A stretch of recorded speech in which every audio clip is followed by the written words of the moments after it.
Thank you. Welcome, everyone. Let me see if I'm going to change my view so I can hopefully see everyone who's here. And there's lots of new faces. So, hi, welcome.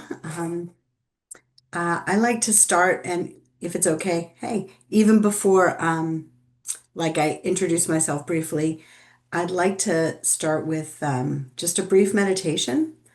Um, we've all probably had busy days doing jobs or various other things. And now here we are. And so this is sort of getting our minds into neutral and then setting the stage for, our motivation and then the class we're going to be sharing. So I just like to take a few minutes to focus on our breath. Um, so if everyone could um, try to sit up straight and you can have your eyes open or closed, but just start to focus your mind on your breath, that place at the tip of your nostril where you can feel the air coming in and out. And then let's count 9 breaths. And if you get distracted, just bring your mind back to your breath again.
Now let's set our motivation for the time we're going to spend together here tonight. There's so many different things we could be spending our evening doing, but there's a reason that we're all here. There's probably actually a lot of different reasons, but hopefully behind all of those or under those, maybe we have a real aspiration to help living beings and an understanding that or belief that being here tonight can help us prepare for that so that we can be of greater benefit to all living beings.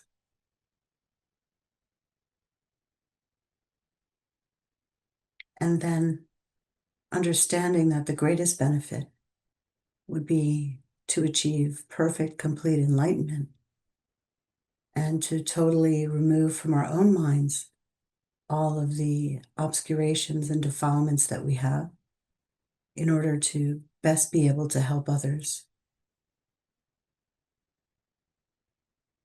And so, as much as you're able, if you could tap into that deep wish, the wish to benefit others, the wish to achieve enlightenment for that purpose, and make a decision that we're all going to put our hearts and minds paying attention, contributing,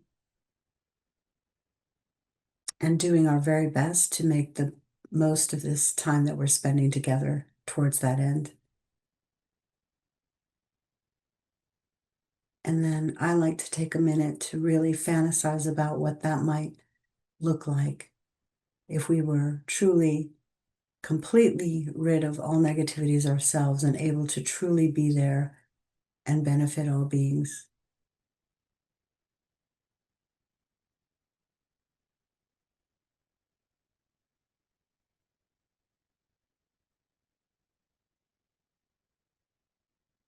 And then with that motivation, um, this is a Buddhist class. Sometimes, you know, I don't always start with refuge and a mandala because sometimes we have people who are just coming in, sort of sampling.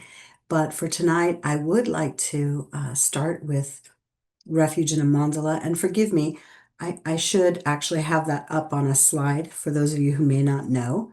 But so I'll do it in Tibetan because some of the English translations we might not have the same ones. So if it's okay, I will do it in Tibetan twice, and then I'll do refuge in English once. And then after that, I'll offer a mandala. And essentially that is offering the entire universe, every positive, wonderful thing to all the Buddhas and Bodhisattvas. So let's start out with refuge. Sangye chodong soki chognam la jangchu badu dagni kyapsu chi dagi chinyen gipe sonam ki drola penchir sangye drupa sho. Sangye chodong soki chognam la jangchu badu dagni kyapsu chi dagi chinyan gipe sonam ki drola penchir sangye drupa sho. I go for refuge until I'm enlightened to the Buddha, the Dharma, and the Supreme Assembly. By the merits I create through listening to the Dharma, may I become a Buddha in order to benefit all sentient beings. And thank you, Dundra, Venerable Dundra, for sharing that. And I will do a short mandala. Saji ki juk shing me to tram ri rab ling ji ni de gyan pa di sangye jing du mig te u wa gi dro kun nam da jin la cho pa sho idam guru ratna mandala kam niryata yami. So again, thank you all for being here. My name is Bonnie. Um, I've been practicing for about close to 30 years. Um, Lama Zopa Rinpoche is my primary teacher, guide. And I had the very good fortune to live in the Bay Area in the 90s when there was literally a rainfall of blessings.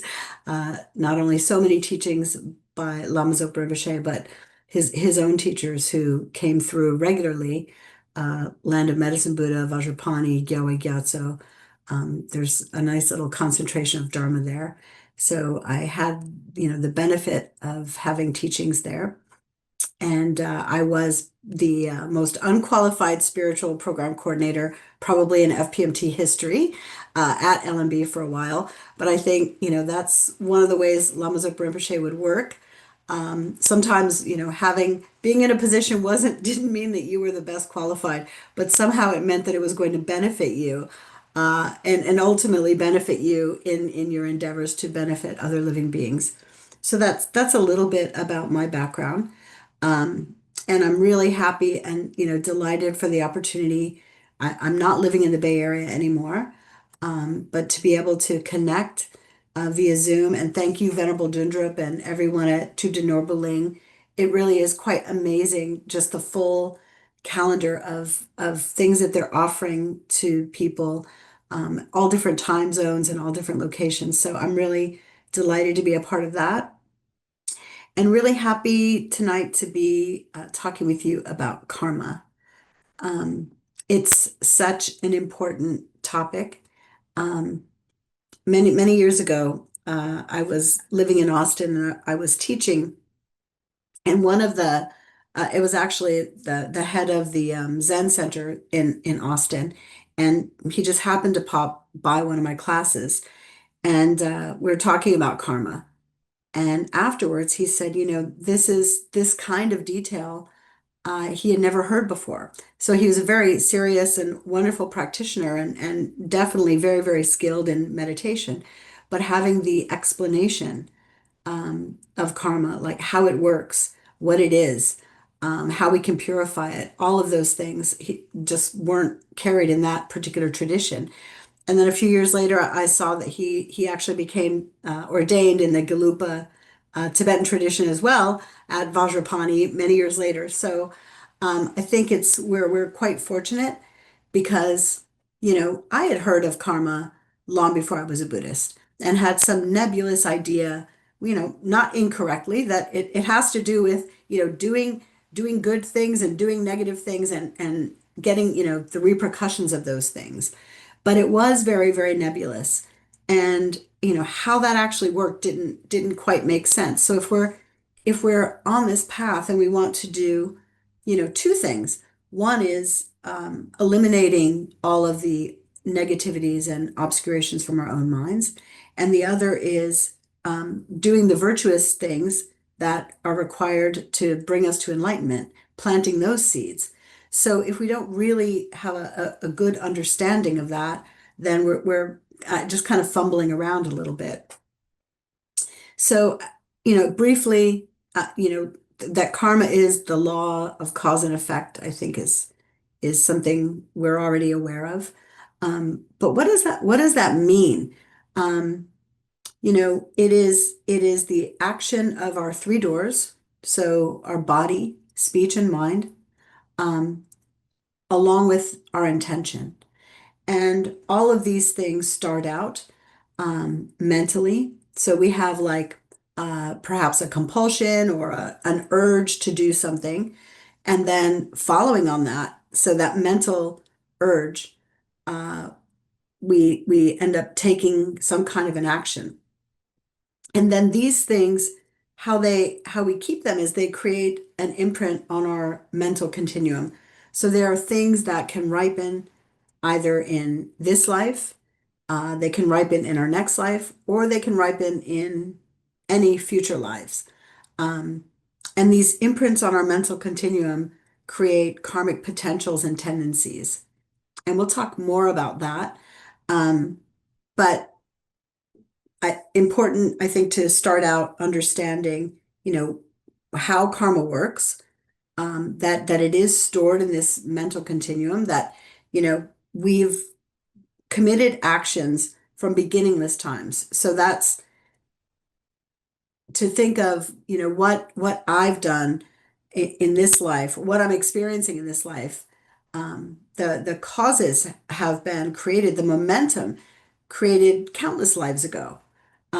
It's only very positive, very powerful, decisive kinds of actions that really impact our current life.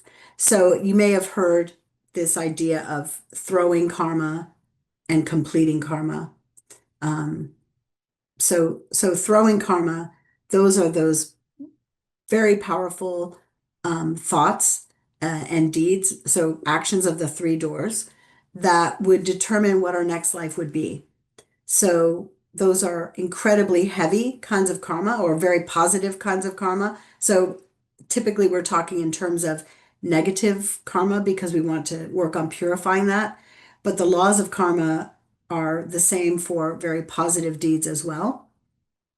So these powerful, decisive actions can result in whether or not we're born as a human being.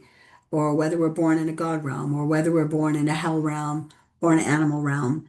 And I know, depending on where you are in your Buddhist education and just in your individual path, this idea of different realms and what they look like, it's sort of popular now um, to talk about the uh, sorry, I just saw the chat now. I was looking, I didn't know, forgive me. It's very popular now to talk about um, these things as being not literal, so not literally having hell, not literally having God realms, but scriptures, and that's an individual decision. But in my experience, the more that I've practiced and the more that I've um, benefited from teachings, I'm able to take those things that I can have some direct experience of and then table some of that other stuff until I feel, not making up my mind that, oh, those things are not true or real, being open to them, taking the teachings, and then always having maybe a little more faith, a few steps more than my experience at least. So, karma, and let me just backtrack to say that karma is one of the things that is most difficult to see. In fact, only a fully enlightened Buddha can see karma directly. So again, if you're studying and you have heard of these five paths and becoming a stream enterer where you are never going to be reborn again in as less than human, and you're on that path to definite enlightenment as you become an Arya, a person who sees emptiness directly. So that is an amazing spiritual attainment to have that experience to become an Arya. But even an Arya does not see karma directly. So it is only an enlightened being, only a Buddha, that can directly see karma in action. So for all of us, it's a matter of faith. But again, it's getting a taste of, practicing, doing practices, and then getting an increased amount of faith in the teachings, and then depending on a spiritual guide who we trust, and ultimately depending on the Buddha. But the Buddha says, check out what I say, scrutinize it. Don't just take my word for it. These are things to be contemplated in our meditation. But just looking and, are they logical? Are they internally consistent? So to say that, you know, a karmic action would determine our life, whether or not we're humans or animals, um, let's take that with a grain of salt if you're not fully on board with that.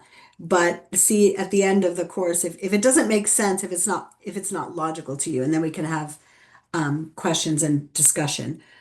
And then the other kind of karma you may have heard about. So there's that throwing karma, which is determines the next life. And then everything else is what they call completing karma. So it's the stuff that fills in the details of the life. What are our habits? What kind of environment are we living in?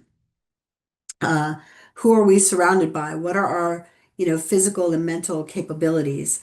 All of those details are another kind of karmic ripening. Um, but I wanted to talk about, and sorry, I hope I'm not all over. Um, I wanted to talk a little bit about what the actual laws of karma are, and I think then some of this will make a lot more sense. So the first law of karma is that karma is certain. And what that means is that you can say very simply, like produces like, but it is that from a negative action, if we incur a negative action again, when I say action, I don't just mean um, actions that we physically do, but with our three doors, body, speech, and mind. So if we engage in non-virtuous behavior or non-virtuous action, then the result of that is always going to be something negative. It can never be anything other than negative. So, some of the dilemmas that people get in uh, that may seem trivial, whether or not I kill a cockroach that's in my kitchen. When you understand karma, like, doing something negative, nothing positive can come from that. Now, it's true that any action that we do may have multiple motivations happening at once, and they can have multiple kinds of results as well. But just understanding that there is nothing positive that's going to come out of a negative action. That's impossible. And then conversely, when we engage in virtue, then that absolutely will have a cause of something positive. In fact, in a you could say that Buddhist morality is incredibly functional. It's all about what are those things that are going to bring about short-term happiness, but more importantly, most importantly, uh, longer-term fulfillment of our spiritual goals, enlightenment, achieving bodhicitta, those stages of the path, the realizations on the path, those activities would be considered virtuous because they have a positive outcome. So it's very functional. If it's going to bring something good to you, it's virtuous. If it's going to bring something negative to you, then it's non-virtuous. The problem is we don't connect the right dots as, because we can't see karma directly. And we have lifetimes of momentum and habit that have us moving in a particular direction. We don't make the correct linkage between cause and effect, and that's part of the problem. So, understanding that karma is certain. And then the second law is that it expands. So I really love the seed analogy, and I'm sure you've all probably heard it before, but planting karmic seeds. Seeds grow and they grow exponentially larger than the action itself.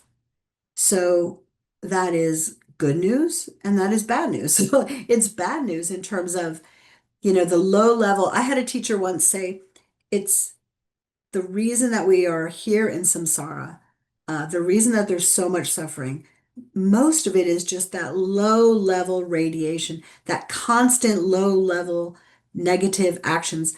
Here we are in a Buddhist class. I'm sure many of us have been studying and practicing for many years, trying to follow the advice of our gurus, working on our own minds. And yet here we are. And we look at the world and there's so much negativity also in the world. There's also many wonderful things, but there's a lot of problems. We see, poverty, war, starvation, strife, conflict, endless list. Why? Uh, why? If we are working on ourselves, um, why is the world still looking like this? And he said it's the constant, like lifetimes of that constant low level radiation. It's not that we're killers or thieves or terrible people. We're not doing those kinds of actions, but maybe we're doing much smaller actions that are similar, right? So maybe it is killing a cockroach, and that seems so disproportionate and it seems so not aligned with, why would then I see, violence and war in my world? Why would I experience those kinds of things? Because we're doing these littler things and not making the connection, and they grow. So exponentially growing. And that's the downside. The upside is the same is true for positive actions that we do. So, being here tonight, starting our class with meditation and just that brief motivation, setting the tone for why we're here.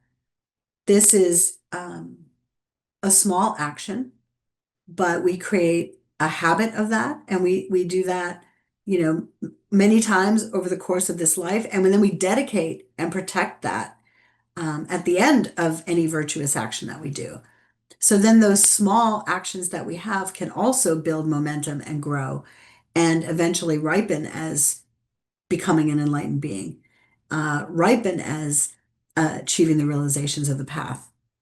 It's interesting. It looks like there's some maybe intellectual learning that happens sometimes. I'm not going to profess that it's happening now, but sometimes it looks like it's an intellectual process, but actually it's a process of virtue in action.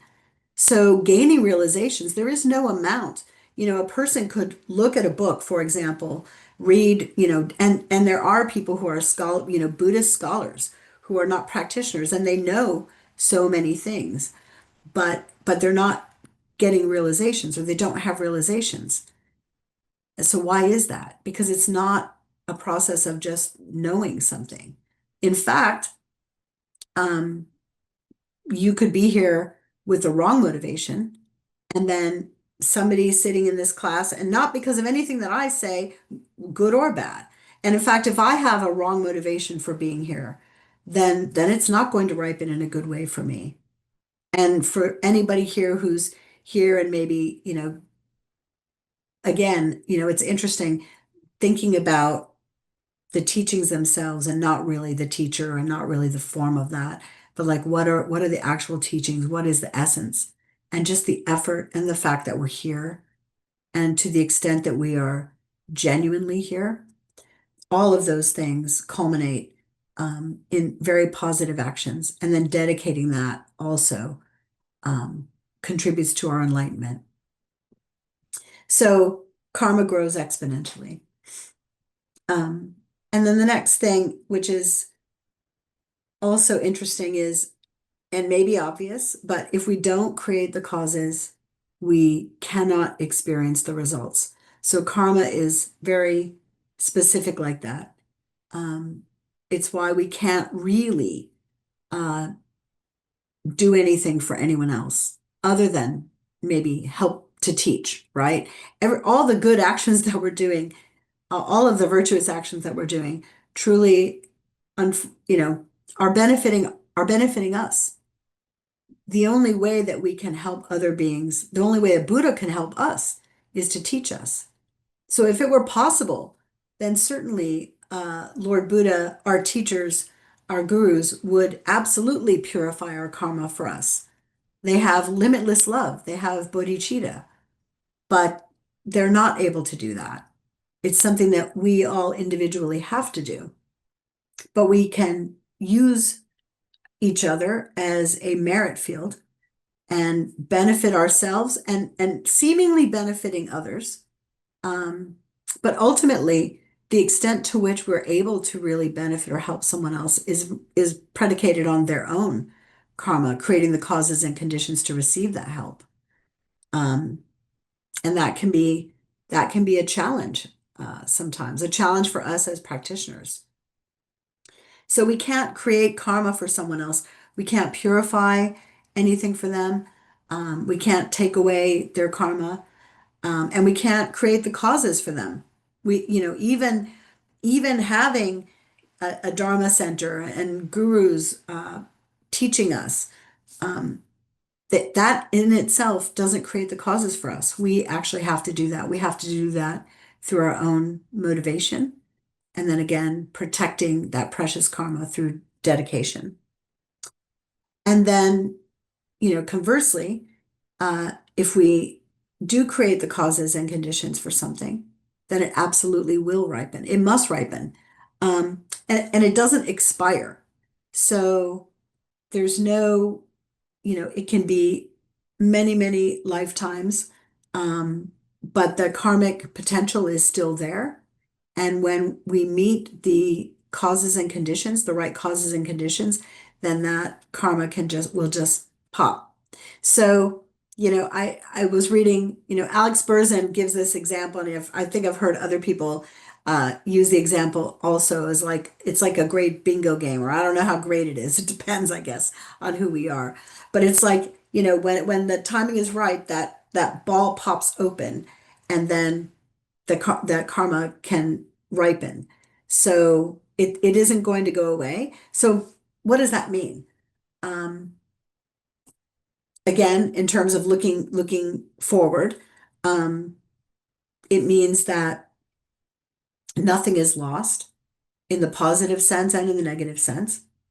But then looking backward, when we are experiencing some kind of negativity. These are the times when we're at that cusp of action. So we're experiencing the result of a prior karmic action. And there is in that moment also an opportunity for us to create new karma. So something negative happens, something that we um, find challenging. There might be some inclination to take an action, feeling of anger, for example, um, that we might feel like retaliating by saying something nasty back to a person or some other action if someone's harmed us. But if we understand the laws of karma, if we have been practicing and really trying to subdue our mind, then that very same problem that happens, that very same, maybe it is, and it can be any kind of problem, but I think what's more challenging sometimes are those problems we have in relation to other living beings. Uh, somebody's who, and there's so many Lojong teachings on how to kind of train our mind to do the right thing. In other words, do the thing that's going to produce a result that we want. But looking at that and saying, okay, I'm experiencing this negative result. It must be coming from some action of my own body, speech, and mind. And that can be so challenging in the moment because in the moment, it can look like completely undeserved, arbitrary, negative thing happening to us. And then the feeling of wanting to defend ourselves or wanting to argue or, again, wanting to say something negative can come up. But stepping back because we have this understanding and taking a breath and saying, okay, um, what have I done that is a, something similar, a cause similar to this result? So maybe today I haven't done anything negative to seemingly deserve this, but I'm experiencing harsh speech, for example. Um, have I, of course I have, have I uh, had harsh speech towards others? Have I had it today? Have I had it this week? Have I had it in my lifetime? And actually, even if we come up empty-handed, oh, this terrible thing is happening. I cannot think of what I could have done. Then with faith, we can have an understanding that I must have created the causes for this. And so now let me accept what's happening and accept it in a way that cleans that karma, like feeling relief. Lama Zopa Rinpoche, there was a book, transforming problems into happiness. He would say, train our minds to like problems like we like ice cream. And because they are the things that will give us every happiness. So I want to pause because I feel like I've rattled a lot of stuff on. And there's more people on this class than I've had on some classes. So I really want to provide an opportunity for folks to ask questions or comment on. Yes, please, Jennifer. So you were talking about dedicating karma, remember? Yes. Uh, so I've been doing karma dedication, and it goes like this. I say, I dedicate this towards my happiness and the happiness of all beings. I dedicate this towards possibly my enlightenment and possibly the enlightenment of all beings, just because that's where I'm at with it. I'm not quite sure that about enlightenment yet because of the omniscience part of enlightenment. Um, I'm I'm just not sure I'm ready for all that yet. So my question for you is that still going to be a powerful enough karma to ripen in this life, or does that just blow it because of the possibly word? So I would say the possibly word doesn't blow it. I think I could say that safely, even though I can't see karma directly, so I can't say definitively, but yeah, I would say nothing to worry about. When you talk about ripening in this life, though, this is the hard part. Um, for karma to ripen in this life, it must be an incredibly powerful karma. And we will talk about that during this course, but essentially something that's done with a very strong motivation, and typically towards a special kind of being. So, you know, some things that are powerful, our teachers, our spiritual teachers are very powerful karmic objects. And then also people who are in need are very powerful karmic objects, right? So things that are done with a strong intention can sometimes ripen in this life, but we still have to have all the causes and conditions sort of coming together. So, it's easy to think and nice to think of the things that we're doing ripening in this life. And I know that this can be challenging too for us on the spiritual path. Thinking of past and future lives um, can be a real challenge. But for the most part, we are looking at things that we're not going to experience in this life. And, hopefully that's not too discouraging. But that's, as a Buddhist, that's really um, part of what we're having that faith and confidence in is that there are past and future lives. Like if we're only looking for happiness in this life, then there's nothing wrong with that. But if that's our goal, that's not that's not going to bring us to enlightenment. Our goal has to be bigger, and I think when you said all living beings, we're always expanding our view and our capacity, right? It's like it's not just for me to be happy or just for my family to be happy or my country or or even all humans. I was uh, at an event once and I said something about wanting all people to be happy or something like that. And Lama Zopa Rinpoche, corrected me and he's like, all sentient beings. It's not just, it's enlightenment. It's not just for people. It's all sentient beings. So so looking beyond this life and into future lives, that's part of that expansion. And I understand that that can be a challenge. What I will say though is it's not going to bring anything negative in this life. So that's a good news, Whether or not you're going to see that ripen in this life, again, depends, on how those elements, how powerful is our motivation and, what is the action that we're doing and who's involved in it. But I think another positive thing is remembering, and I'll talk more about this later, but one of the ways that karma ripens is as a habit. So the very fact that Yeah. we're trying to dedicate and the very fact that we are, having this kind of motivation is, again, I would say proof that we've done that before. So then it's like what you're doing today is building on and joined with the karmic potential and tendencies that we've had from countless lives.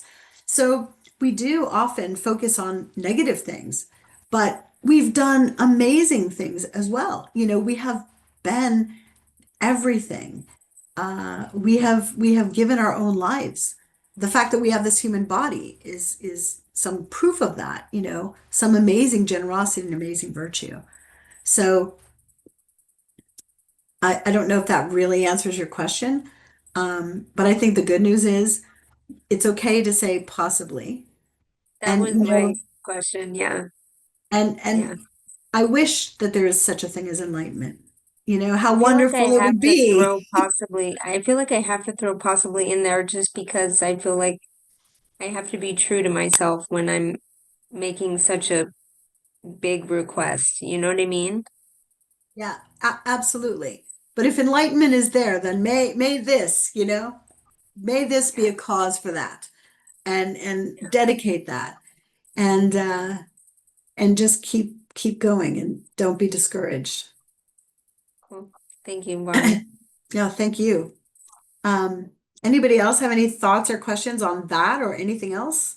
Please. Interaction is good. Interaction's great. Cynthia, thank you. And then Kevin. Hi, Bonnie. I apologize for my video because I have a low bandwidth, so I'm not able to share myself. No But problem. thank you for your teaching. I appreciate it. And this may be it's if you can answer it later or now, it's fine. It might come up later in your teaching. But I've always wondered between cause and effect. Oh, sorry, causes and conditions that I know cause is primarily coming from our end. My understanding is that we're the one causing our karma to happen. But condition for me is a kind of maybe a clarification. Is condition always external, or can we also create the conditions for ourselves so that we can increase our chances of, for example, a virtuous karma, if that makes sense. Thank you. Yeah, it totally makes sense, and that's a very advanced question. Um, it's an incredibly advanced question. Um, Ultimately, the way all things exist is as labels, mental constructs. I don't know if that answers your question, but so it's coming from somewhere that is not self-existent and not objective or universal. So the short answer is yes. The actions that we do, the actions that we undertake of body, speech, and mind do contribute to both causes and conditions that we'll experience in the future. But again, it's countless lifetimes. So it is the all of these potentials and tendencies are just sort of out there and then bumping into each other. And when the timing is right, then that karma ripens. So we have, it has everything to do with our own actions, the causes that we create, but it seemingly uh, appears to be something coming from something other than that. But we've also created karma together, right? So it's no accident that we are all here on this planet, or people in a family or in a country. Those are obviously those are causes and conditions that are ripening in this life. We've done things together, and here we are again together. And so it's I'm I'm struggling to I'm really struggling to explain. So maybe I should leave it at that because I think it is an advanced question. And Venerable Dundrup, if you want to chime in, or anyone else, um, on this point, but I I want to say there's also different levels of understanding of how things exist. There's different schools of emptiness, but the highest school, um, things exist as essentially labels. And so those are coming from, those labels are asserting themselves upon our minds for a reason, something that we've set in motion. And then we could debate that if somebody wants to do that. Maybe the last class we can have a more in-depth discussion. So I feel like that's a completely unsatisfactory answer because it's a really good question. And it's the kind of question that I struggle with. I've asked some questions that were never quite answered to my satisfaction. And I think because I don't have the capacity to understand it myself, to be honest. So I'll take a pause if anyone else wants to elaborate, or I'll move on to Kevin. Thank you. It helps with just thinking of it, adding to the thought process. Thank you so much. Thank you. Thanks for the really good question. Kevin, did you have Uh, something? yeah, so you might touch on this later, but I'm curious about the timing between the seed and the ripening and what determines whether or not that ripens in this lifetime, next week, or next lifetime, or many lifetimes from now. What determines the timing between the cause and that ripening? So when we're doing, again, when we're doing an action in this life, so I'm doing an action today, it is probably not going to ripen in this life. Um, Now there are certain, and we will talk a little bit more about it, but I kind of briefly touched on it. So actions that are done with an incredibly powerful state of mind, not only can throw us, determine what our next life is going to be, but they can have much more immediate effects. If we are doing something with a profound understanding of reality, with an understanding of emptiness. So the actions that an Arya does, for example, are going to be incredibly powerful and probably ripen. I mean, I don't know. I can't see karma directly. And I've never seen a flow chart on, here's the timing for these kinds of karmas. But if you are, so we talk about perfections. Maybe I'll go in that direction. So we talk about perfections. So, the six perfections. What makes them perfect? Well, wisdom makes them perfect. So if I'm doing, for example, an action of generosity, and I am absolutely understanding the emptiness of myself, the emptiness of the act of giving, the emptiness of the object, the emptiness of the being that I'm giving to. So if I'm understanding all of that in the middle of my action, that's an incredibly powerful karma. I would say that's the kind of thing that could potentially ripen in this life. But I started out saying it's only a Buddha who sees it directly, right? So, I really don't have a flow chart. But, and I would say, the two things that can make a karma much more powerful are the motivation. So the motivation to benefit all living beings. So so there's two kinds of beings, right? If you're a bodhisattva and you have that limitless compassion, so the actions and the activity of a bodhisattva, but it's interesting because they have all this momentum that resulted in them achieving bodhicitta, right? So they've got all of this, like we're in the business of trying to create that kind of momentum to get us to these points. But they have achieved that bodhicitta. And so now the actions that they do, everything they do, is informed with that bodhicitta. So the smallest thing that they do, anyone who had the privilege to meet or see Lama Zopa Rinpoche in action, and everyone's teacher can be different. I can just say for me, he was an absolute representative of just this tireless, uh, virtuous activity, every single breath for the benefit of all sentient beings, completely able to focus on an insect. There were times when we'd be waiting for, him to arrive at teaching back in the day, and he would be really late. But he was really late because he ran into some living beings who needed some help, and he would, circumambulate them and take that time out. Um, just had that incredible vastness of his vision. And so a being like that, um, and and and he never did anything ordinary, showering.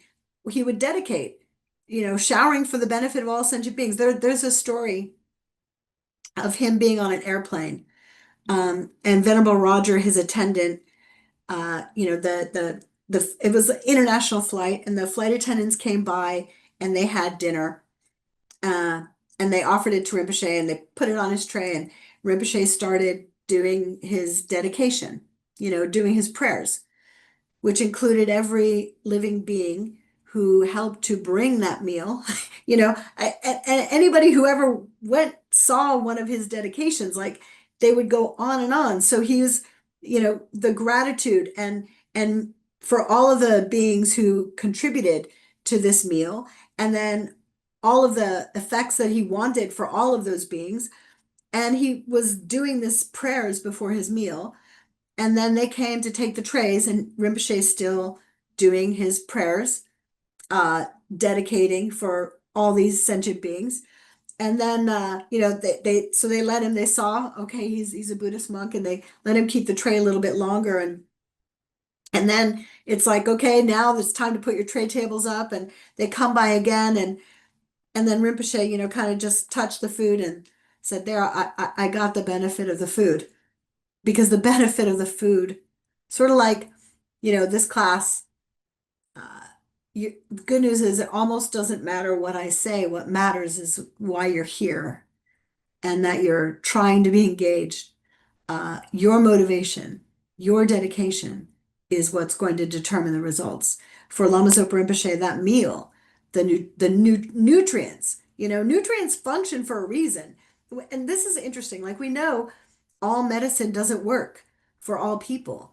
The food that can, be very healthy for one person, someone else could have an allergic reaction and die from. So there's nothing inherent in the food. And Rinpoche perfectly understood that. And so the only benefit that food could ever give him would be the benefit from his dedication. So he understood that. So actions like that are going to have, when you're able to do an action like that, it's going to have very immediate results. Most of us are not, we're just not there. We're not even close to being there, right? But it's okay because karma grows. So long as we continue to extend ourselves to work on the path and look at our motivation. Part of it is just looking at our motivation. Why am I doing this? Sometimes we do something that's looks like a positive action. We even think it's a positive action. But if we're meditating and we're really looking at our own minds, like, oh, how much eight worldly dharmas is wrapped up in this activity? Uh, how much am I just doing this and creating the causes for just more samsara? So trying to unravel that, and we'll talk more about that too. Um, I've personally had experiences where I've done things that were like textbook virtuous, long life pujas, something that seems like it's completely virtuous, and did it joyfully and definitely had a positive motivation as I was doing it. But we're complicated beings. There's a lot going on, you know. And then I noticed the lamas and people, other people sort of rubbing the back of one particular nun and saying, "Oh, you did such hard work and it's so great." And I'm thinking, she didn't do any work towards this. This is a confession, by the way, not proud of it. Um, and feeling sort of annoyed that she was getting credit for, doing stuff that she wasn't involved in. And then I realized, like, oh, I want credit. I want a gold star. So, Bonnie's doing this thing that looks like a holy activity, but really I'm like in the first grade wanting the gold star or the approval. I want the accolades. I want the back rub, and then I can be humble about it. But even then, gobbling it up. So this is life as a spiritual practitioner. It's peeling that back and looking at even our good deeds and trying to find, like, where's that selfish, self-centered mind hiding, you know, even in our really good actions. And I sadly, at least for me, when I look, I find something. I rarely come up empty-handed when I'm examining my own actions. And then, sorry, a little bit off track there. And then, an Arya is another being, or even as we're understanding emptiness and applying that, and thinking about karma and emptiness, even though we can't see karma, what our understanding of emptiness is, when we're doing actions that are informed by that, they're going to be much more powerful, right? So I have friends who say it's an act of truth when you do something. So, just say there's a, I don't know, situation at work, and you might benefit if you told a little white lie, or say, you're responsible for something, but you don't take responsibility. That maybe kind of lie, something like that. There's so many situations in life like that present themselves to us, and those are opportunities to do an act of truth. It looks like, by not owning up to this, that I'm not going to be in trouble, or I'm going to benefit somehow. But I believe in karma, and my understanding of emptiness is such that I'm going to just do the right thing. And those opportunities present themselves, I would say, pretty often if we're looking.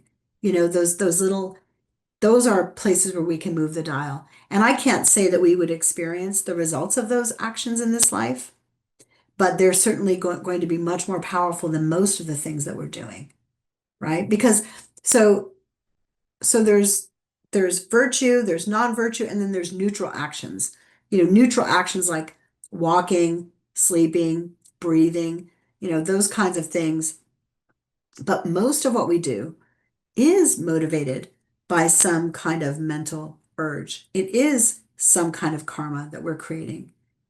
And often it's not, I would say often it's not positive. Often it's that low level radiation, you know? Um, and it's not to be, this should be empowering, not discouraging. When I say low level radiation, um, if we're looking at People magazine, what's the motivation? And it can be mixed, and there's people who can engage in some of the things that might seem non-virtuous or might be non-virtuous for me, but they've got a different mind, different propensities, so it could work differently from them. But how much of that is sort of gossip, you know? When I'm looking at the news, uh, what's my motivation? What am I thinking? Why am I having the conversations I'm having? Why am I digesting the media that I'm digesting? Why am I doing anything? So as we start looking at that and getting more real with it, we have an opportunity to make decisions based on either either or both, bodhicitta, or our understanding of emptiness. And when we're doing that, then we're in the zone. Then we're in the zone that we're creating some powerful karmas. I don't know if they'll ripen in this life, but they'll be powerful. Uh, so that was more blah blah. Hopefully, more fodder for questions or thoughts. Anyone? Please.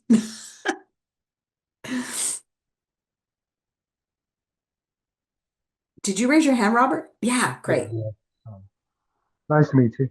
Um, it seems like, from my understanding, is karma has a lot to do just with your mental thoughts, ruminations all day long. You kind of have to watch it, isn't it? Seems like you're building up a karma, either positive or negative, but it's that, like you're saying, low radiation. It's the chattering going on. Why am I watching this? You have your intent, but there's still a dialogue. That makes sense? I don't know if I'm saying that articulately. So I'm not sure what the question is. It Forgive seems like a me. lot of I guess the question is a lot of the karma, either positive or negative, is going to rise from your thoughts, more the mental chatter, how you're experiencing a moment. Seems like first, maybe your actions sometimes. So you can literally just sit here and maybe have develop either positive or negative karma, right? Just through your thoughts, or does it need So an action? I guess is so a better way. so yeah, no. Good. That's also a good question. So karma can be, mental or physical. So again, we create karma with our body, speech, and mind. And the actions that we're doing physically that are motivated by those mental karmas, those are creating causes for something in the future. But it's interesting, some of the chatter doesn't have to go anywhere, right? Because that can be a result. Some crazy thought pops in your head.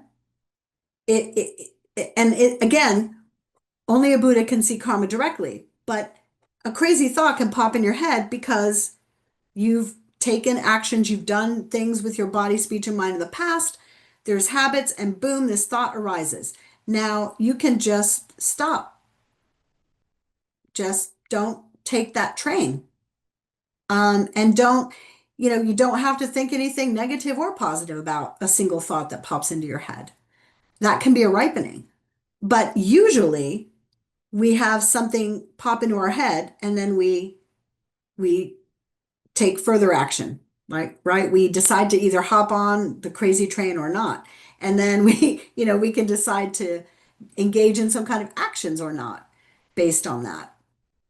But if we can just sort of stop that, it's not easy. That's why we train. One of the trainings is in meditation on the path, right? So we're looking to cultivate wisdom, compassion, and meditation, because it's meditation that allows us to have the kind of mental control to be able to just disengage from that thought, right? Like if I say focus on your breath and you're in meditation and you're trying to follow your breath and some other thought comes up, you can decide to bring your mind back to your breath or not.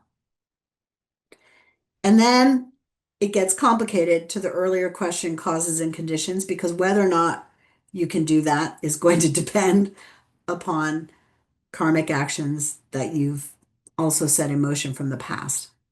But there is always that opportunity to not go with the thought. So rumination, if you're ruminating on something positive, awesome. Go on that train. Um, Earlier talking about whether or not enlightenment's possible. Okay, what a great thing to think about. What would that look like? And that can be a meditation. What would enlightenment look like? What would it feel like to be able to help every living being? That could be a great way to develop bodhicitta in yourself. Right? Like that wish, and that wish itself has results. And the results aren't just in um, the karma that will ripen in a future life. The results are, what am I going to do with my day today? Very, very simply, um, if I'm meditating on bodhicitta, then if I'm doing that, that's why it's called practice. We sit quietly and we contemplate, whether we're doing lojong, whatever our meditation is. But then we get up from our meditation seat, and then what do I do?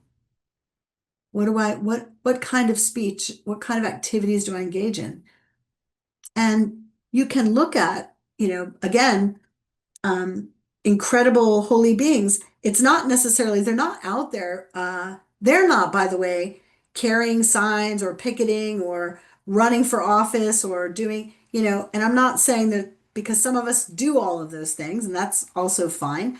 But, there's holy beings who are not engaged in those activities. They're living, their practice is in every single thing that they're doing, whatever, regardless of what they're doing, if that makes sense. Is that does that make sense? It makes sense, and actually, I don't know why, but it actually brings up another question. Um, so if there's negative karma, it's really based on how you're perceiving it correctly. Do you not be a person who thinks they're doing the right thing and acts on them? He goes home at night and believes he's done the right thing, but in reality, from everybody else's perspective, it isn't.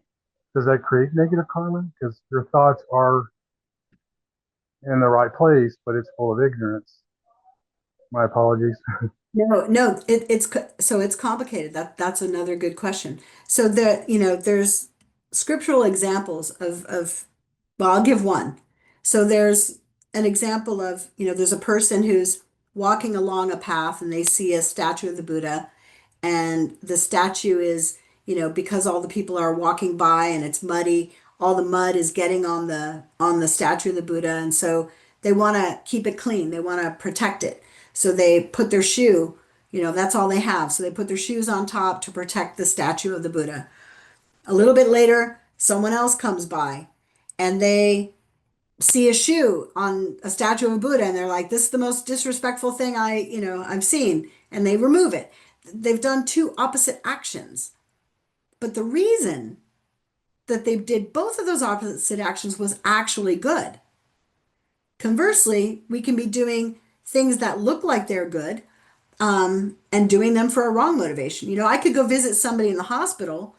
So I think our lives can be unexamined lives, can be filled with things that seemingly look good or not good. That's why we talk about that are not really good. So I could visit someone in the hospital, but how many normal life, unexamined life, there's so many exchanges, unspoken exchanges. I'll do this for you, but I expect, that you're going to do. And how do we know we have an expectation, by the way? Well, the minute someone doesn't fulfill it and we're upset, then we know we had an expectation there. When you talk about, good deeds, so I want to think of like more extreme examples, because I give an example of, protecting a Buddha statue. So the only people who care about that are people who, believe in Buddhist philosophy. But, you could say a person who goes to war, they could have they could have a good intention. They could think that they're saving all living beings. They're saving their country, right? And someone else can think that that's something that's terrible. And to a degree, they're both right. From a Buddhist perspective, though, killing is never so, right? Karma is certain. Killing is never going to solve a problem. It is never going to bring a good result. So, but there are examples of beings who have been willing to kill. There's a story in the Buddha's life that, or actually I shouldn't say it because I'm not sure it's the Buddha's life, but there's a story of, and I think, correct me, Dundrup, if I'm wrong, but I think it was a Buddha, was a captain on a ship. And because he had omniscience, he could see that there was an action, this person was going to do some karma that was going to really harm not only everyone on the ship, but it was going to harm himself. It was going to have so many negative consequences. And therefore, if you had omniscience, or let's just make it hypothetical, if you had omniscience, you could take an action. Like, I'm going to take this person's life in order to save them and everybody else. And I understand that there's no good can come out of a negative action. And therefore, I also am going to accept the karmic results of my action. So most of us are, yeah, thank you, Venerable Dundrup. So, we're not omniscient. And I had another a geshe, a close friend who is a geshe, and he was telling me, that there were people around Lord Buddha who didn't like Lord Buddha because they had some omniscience, but they didn't have total omniscience. So they could see, I guess that's not omniscience, they could see a few lives ahead. And so they could see that followers of the Buddha were having nice lives a couple lives later, and that those people who were not listening to the Buddha were having bad lives. And so this person had an ability to see into future lives, but he was misconnecting the dots. He thought the Buddha was sending them to hell. And he thought, well, that's not a good action.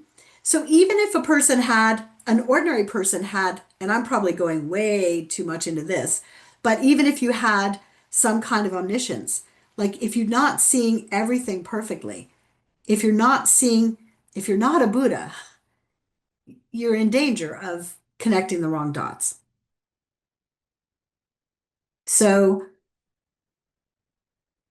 most of us, if we're looking, if we understand what is virtuous and non-virtuous, if we understand the laws of karma, even a little bit, we can start to unpeel what's my real motivation and is this really a good action? And sometimes we just make a decision to do a bad action. And even then, and we'll talk more about this in other classes, but there's things we can do to purify it. I'll say this, the good news is if you're not thrilled about it afterwards, it's not a completely formed karma. So it has less power if you're not thrilled with what you've done. I'll just put that out there and we'll talk more about that going, in another class. So there's ways that we can purify karma. There's ingredients for a karmic path. They say a karmic path to be complete. And we'll talk about that. And so for most of us, most actions are a mixed bag. And I do think I opened up a big can of worms there, but I appreciate the question. I mean, I think honestly, it's the cans of worms, it's the things that we're struggling with that are most valuable. Yeah, Lorna, please. Yeah, I'm just in reference to Robert's question, and as you were talking, I was thinking about it, and a couple of things come up for me is that so Robert is saying I did something, it was with the best intention, I thought it would be beneficial to others, but some people took offense to it. So does that mean I created negative karma is kind of how I understood it. And so for me, it brings up a couple of things, which is one, if someone came to me and said, well, what you just did really, I found offensive or it hurt my feelings. My response would be, wow, I'm really sorry. That was not my intention. And I'm sorry that whatever I said or did hurt your feelings.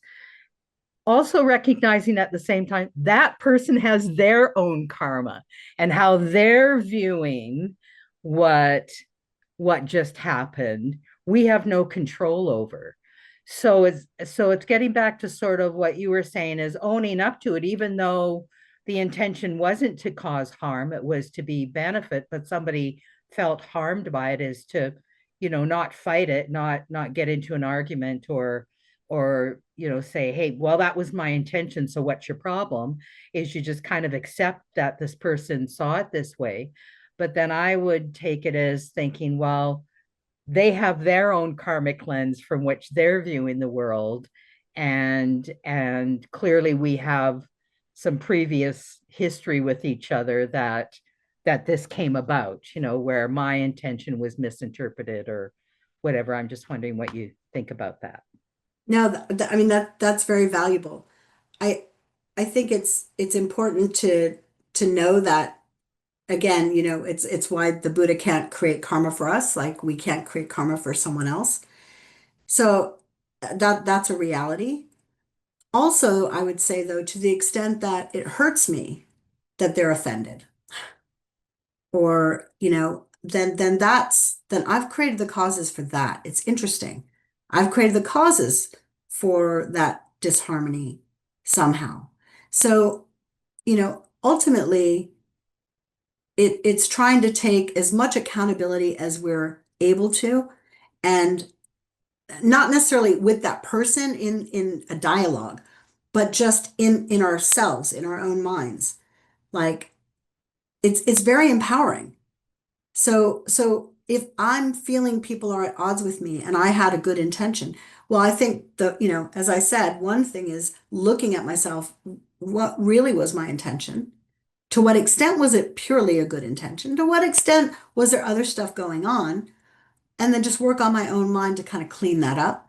And then the only other thing I'll say about that is it can be sometimes a kind of a dangerous thing, like it's your karma, right? I always say, because I feel that I've been taught that karma and Buddhist morality really applies to one, and it is me. It is the person who's practicing. And so to the extent that maybe, sometimes looking at someone like, well, that's their karma, I would just caution, and I'm not saying that's what you're talking about at all, Yeah, because Lorna. that's not what I'm saying. Right. Yeah. Right. But I think it can very easily that can become sort of a numbing agent for us. Like, well, that's their karma, and I think if we're coming at odds with other living beings, there's something there for us to look at.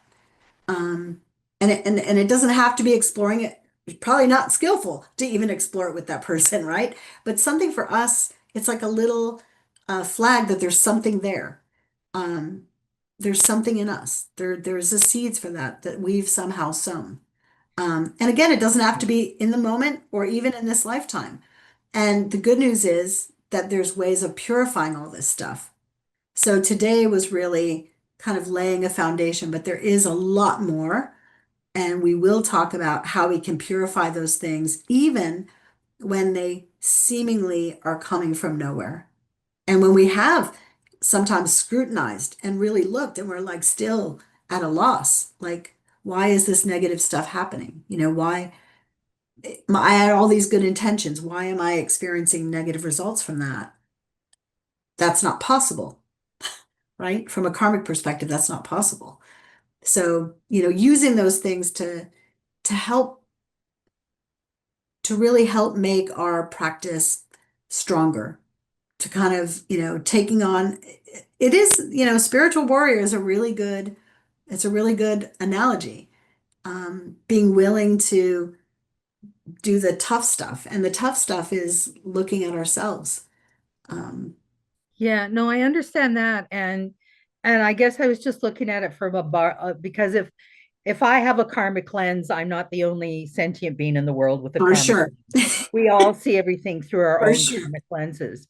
And so it was just because often we beat ourselves up and go, "Oh my God, I didn't mean to do that, and I'm trying to understand what happened." And so you go through all the self-reflection and everything, but also a factor in there is that everybody else has their own karmic lens from which they're viewing Very true. things that we have no control over, and it's just kind of accepting that as well is basically sort That of is what I very just true. meant. Yeah. Yeah, no, that's very true. And, beating ourselves up, there's no benefit in that. There's benefit to uncovering things, and sometimes what we uncover doesn't feel good. It doesn't feed our ego, right?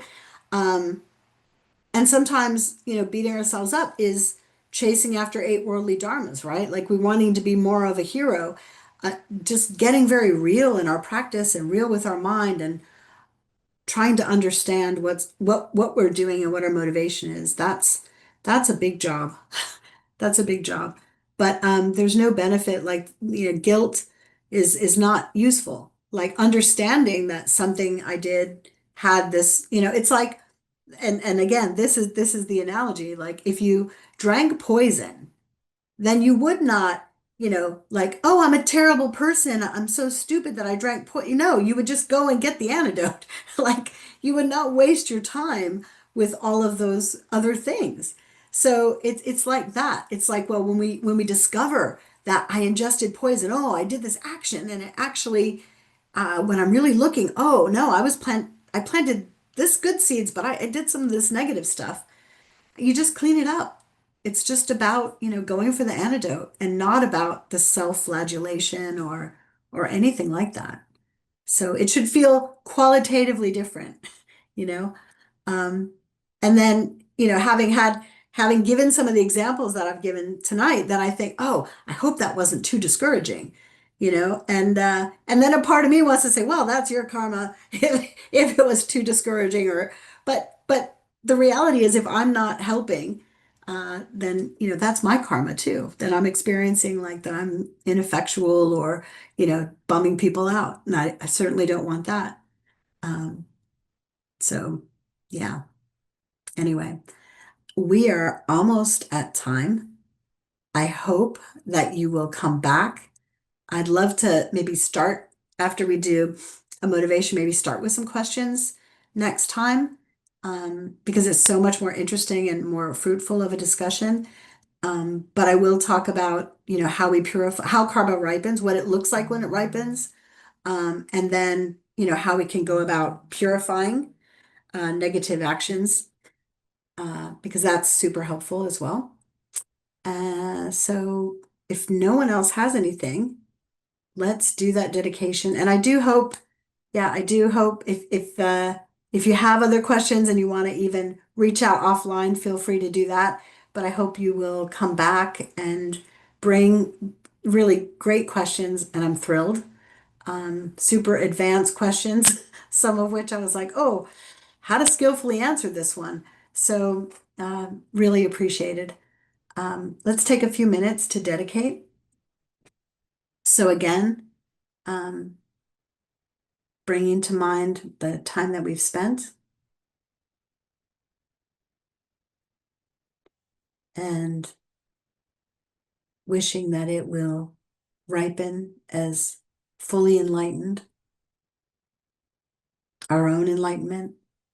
And what does that mean? It means fulfillment of our ultimate potential. Maybe that's enlightenment is a thing, but maybe that's, you know, a easier way to think about it.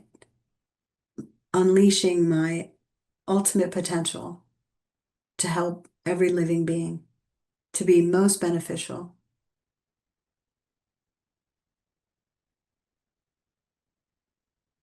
And dedicating their time towards that and towards the long lives of all of our holy teachers,